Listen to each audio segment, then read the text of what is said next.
Hi everyone, this is CS50 2025X और आज हम जिस प्रॉब्लम सेट को देखने जा रहे हैं वो है प्रॉब्लम सेट 2 रीडेबिलिटी। आपको सबसे पहले इसका ओवरव्यू दे देता हूं कि इसमें हमने करना क्या है। हमने क्या करना है कि यूज़र से हमने इनपुट लेना है स्ट्रिंग की फॉर्म में, जो हमारे पास हो गए नंबर ऑफ़ सेंटेंसेस भी हो सकते हैं, तो उसकी बेस पर हमने ये जज करना है कि उसका ग्रेड लेवल क्या है।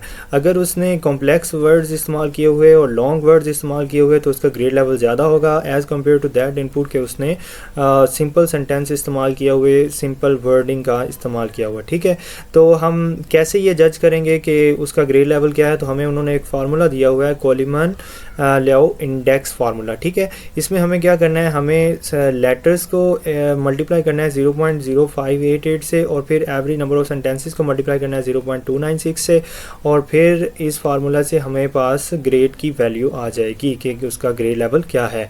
तो बेसिकली हमें तीन चीज़ें फाइंड करनी है। सबसे पहले हम नंबर ऑफ़ लेटर्स फाइंड करेंगे, फिर every number of sentences find करेंगे और फिर हमें वर्ड्स तो डेफिनेटली हमें चाहिए ही।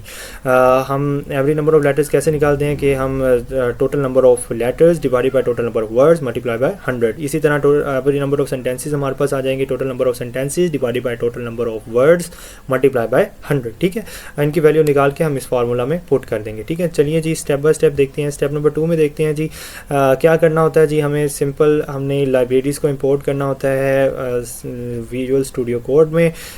उसके बाद हमने थर्ड स्टेप में हमने क्या करना है, यूज़र से इनपुट लेना है जिसको हम स्टोर करवाएंगे टेक्स्ट वेरिएबल के तौर पर। ठीक है, उसके बाद चलते हैं जी हमारे पास स्टेप नंबर 4। इसमें हमने लेटर्स, वर्ड्स और सेंटेंसेस को काउंट करना है।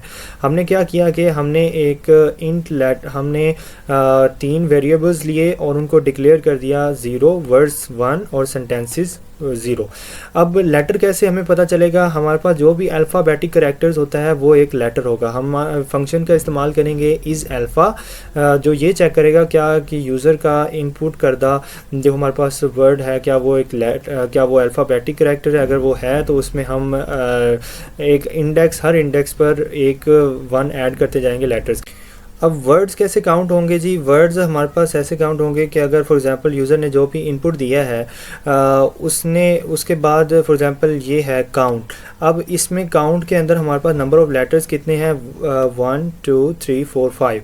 तो यहाँ पर हम 1 1 ऐड करते जाएंगे तो लेटर इसमें टोटल कितने आ जाए, 5 आ गए। लेकिन इसके बाद जो टी और ओ के दरमियान ये जो स्पेस आ रही है ये हमें ये बता रही है कि इस यहाँ पर एक वर्ड कंप्लीट हो गया है, जो कि हमने स्पेसिस को काउंट करना है वर्ड्स के लिए। जहाँ पर स्पेस आएगी हम उसे एक वर्ड कंसीडर कर लेंगे। हम ये कंसीडर कर लेंगे ये काउंट एक वर्ड है, उसके बाद ओनली एक सेकंड वर्ड है, उसके बाद अल्फ़ाबेट एक थर्ड वर्ड है और हमने सिर्फ और सिर्फ स्पेस को देखते जाना है। लेकिन इसमें एक ये डिफ़िकल्टी थी कि वो वर्ड जो eight the end of line आते हैं, फॉर एग्ज़ाम्पल कि ये ए स्पेस जो है, इसके बाद अगर मैं ये लिखना चाह रहा हूँ बिटवीन, तो अब देखने में तो ये 2 वर्ड हैं, हमें स्पेस और बिटवीन ये 2 वर्ड हैं, लेकिन जो हमारे पास कंप्यूटर है वो इसे कंसीडर करेगा एक वर्ड के तौर पर, क्योंकि हमने यहाँ पर स्पेस नहीं दी। स्पेस क्यों नहीं दी, क्योंकि यहाँ पर लाइन ख़त्म हो रही थी। तो इस डिफ़िकल्टी से इस हमारे पास जो है मिसकंसेप्शन से बचने के लिए हम क्या करेंगे, जो वर्ड का काउंट है हम उसे 1 से स्टार्ट करेंगे, बाकियों को 0 से स्टार्ट करेंगे, ताकि जो वर्ड को 1 से स्टार्ट करेंगे ताकि जो हमारे पास at the end of line words हैं ताकि उनको भी इंक्लूड कर लिया जाए। ठीक है, उसके बाद हम सिंपल जी क्या करेंगे जी, फोर लूप चलाएंगे। अपना फोर लूप कब तक चलाएंगे, हम जब तक टेक्स्ट की लेंथ के हम इक्वल नहीं आ जाते। टेक्स्ट की लेंथ को हमने स्ट्रड लेंथ एक फंक्शन के तहत हमने उसकी लेंथ फाइंड की और उसको हमने n के अंदर स्टोर करा दिया, और जब तक i की वैल्यू n से कम है तब तक हमने लूप चलाना है। सबसे पहले हम उसमें कंडीशन देखते हैं। सबसे पहले ये कि अगर वो अल्फ़ाबेटिक करैक्टर्स है तो स्ट्रिंग की इंडेक्स i पर जो भी करैक्टर है वो, अगर वो अल्फ़ाबेटिक करैक्टर है और लेटर है तो हम इसके अंदर 1 ऐड कर देंगे। सिमिलरली अगर वहाँ पर स्पेस आ गई है तो हम वर्ड के अंदर 1 ऐड कर देंगे। अगर टेक्स्ट की इंडेक्स आई पर कोई डॉट आ गया है, कोई एक्सक्लेमेशन मार्क आ गया है, कोई क्वेश्चन मार्क आ गया है तो हम सेंटेंसेस के अंदर 1 ऐड कर देंगे। ठीक है, आई होप कि आपको ये इस कॉम्प्लेक्सिटी की समझ आ चुकी होगी। अगर आपको फिर भी नहीं आई तो आप इसे दोबारा रिवर्स करके देख सकते हैं।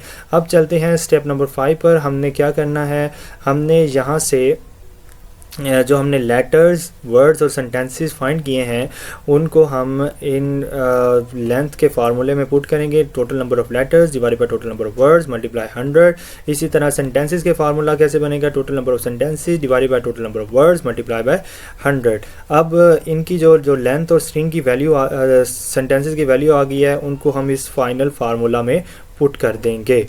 तो इससे हमारे पास इस फार्मूला के थ्रू हमारे पास ग्रेड लेवल आ जाएगा। लेकिन जो ग्रेड लेवल आएगा वो हमारे पास जो है वो पॉइंट की फॉर्म में होगा। फॉर एग्जांपल हमारे पास जो आया है आंसर वो आया है 7.8, तो हमें उससे नियरेस्ट होल नंबर के राउंड करना है। फॉर एग्जांपल 7.8 के नियरेस्ट क्या है? 8 है, तो हमें उसका ग्रेड 8 करना है। तो ग्रेड 8 करने के लिए या जो भी फॉर एग्जांपल जो भी ग्रेड फॉर एग्जांपल 13.8 बन रहा है, 13.7 बन रहा है, तो उससे नियरेस्ट हमारे पास 14 तक करने के लिए हमें क्या फंक्शन का एक राउंड फंक्शन का इस्तेमाल करेंगे ताकि वो नियरेस्ट होल नंबर के पास चला जाए। ठीक है, तो अगर 7.8 आ रहा था तो ये राउंड फंक्शन उससे 8 कंसीडर करेगा, हमारे पास आउटपुट में 8 दे देगा। ठीक है, अब स्टेप 6 था कि अगर उसका ग्रेड 1 है, ग्रेड 1 से बिलो है, तो हम क्या करेंगे जी? वो हम प्रिंट कर देंगे बिफोर ग्रेड 1। अगर वो ग्रेटर देन ग्रेड 16 के है तो हम प्रिंट कर देंगे ग्रेड 16 प्लस है। और अगर इन दोनों कंडीशन बोर्ड पर वो पूरा नहीं उतर रहा तो हम उसका जो भी ग्रेड है उसको पुट कर देंगे। तो ये था आज का हमारा सोल्यूशन। उम्मीद है कि आपको मेरी ये वीडियो पसंद आई होगी। अगर आपको ये पसंद आई है तो इसे लाइक करें और चैनल को सब्सक्राइब करें। मिलते हैं अगली एक और धमाकेदार वीडियो में, तब तक के लिए टेक केयर, गुड बाय।